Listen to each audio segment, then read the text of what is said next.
तो मशहूर वाक़या हज़रत उमर रज़ी अल्लाह ताला अन्हु ने अपनी बेटी हज़रत हफ्सा से पूछा था कि औरत शोहर के बग़ैर कितना अरसा सब्र कर सकती है। सहाबियात थीं और भी दूसरी सहाबियात थीं, उन सब ने कहा कि इंतहाई मुद्दत औरत के सब्र की 4 महीने। उस बेस पे हज़रत उमर रज़ी अल्लाह ताला अन्हु ने कानून बनाया कि जो मुजाहिदीन सरहदों पर हैं 4 महीने में कम से कम 1 मरतबा अपने घर जाएंगे। ये वो दौर था जिस वक्त बेहयाई का वो तूफ़ान नहीं था जो हमारे माशरे में इंटरनेट पर बेहुदा चीज़ें और जो कुछ माशरे में आजकल बेहयाई हो रही है, व्हाट्सएप फेसबुक के ज़रिए जो मर्द और औरत के आपस में राब्ते हो रहे हैं, ये वो चीज़ें नहीं थी। तो इतना पाकीज़ा दौर था, खुलफाए राशिदीन की हुकूमत थी। तो उस पाकीज़ा दौर में भी ये कहा जा रहा है कि औरत 4 महीने से ज़्यादा शोहर की जुदाई बर्दाश्त नहीं कर सकती और उसको गुनाह में पड़ने का ख़तरा होता है। तो आज के दौर में ये कैसे कहा जाएगा कि साल 2-2 साल के लिए अपनी बीवी से दूर रहा जाए, जवान बीवी से, जो है वो उसको उस पर शैतान जो है ना बिल्कुल दस्तरस हासिल नहीं करेगा। तो जायज़ तो है, साल के आप 10 साल भी रह सकते हैं बीवी की इजाज़त से, लेकिन ये चीज़ मुशाहिदे के भी ख़िलाफ़ है, जो आजकल लोगों के मुशाहिदों से जो चीज़ सामने आ रही है, और तक़वा के भी ख़िलाफ़ है। तो फसाद से बचने के लिए ज़रूरी है कि कम से कम 4 महीने में 1 मरतबा अपने घर का ज़रूर चक्कर लगाया जाए, या अपने साथ अपनी ज़ौजा को लेकर जाएं। अगर आप ऐसा नहीं करते तो किसी भी गुनाह में अगर आप पड़ गए, और सिर्फ औरत को ख़तरा नहीं है, मर्द को भी तो ख़तरा है ना, जो 1 साल अपनी बीवी के बगैर रह रहा है, तो वो कैसे अपनी ख्वाहिशात पर काबू पाता है।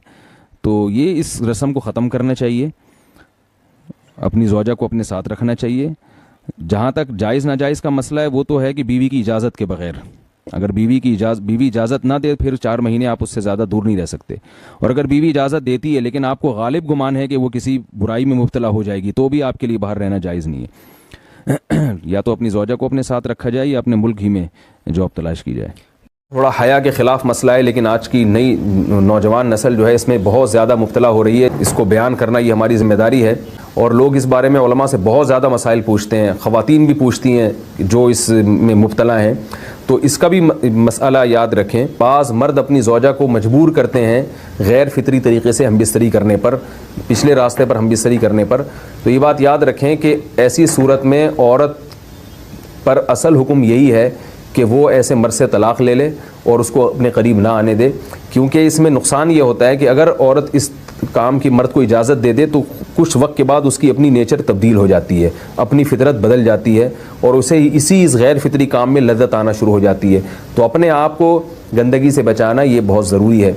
और अगर वो ये समझती है कि तलाक़ के बाद उसके दोबारा निकाह नहीं होगा, उसकी ज़िंदगी तबाह नहीं होगी, तो फिर सख्त मजबूरी में अगर मर्द उसको धमकियां देता है मारने की या तलाक़ की, तो ऐसी मजबूरी में फिर अल्लाह की रहमत से उम्मीद है कि गुनाह सिर्फ मर्द के कंधों पर होगा। इंसान जो हमबिस्तरी करने वाला है ज़ौजा से, वो मुँह में डिस्चार्ज हो जाए, तो आप सोचें कि अल्लाह ताला शर्मगाह को गंदगी से बचा रहे हैं, जिसकी वजह से हैज़ की हालत में हमबिस्तरी को हराम करार दिया।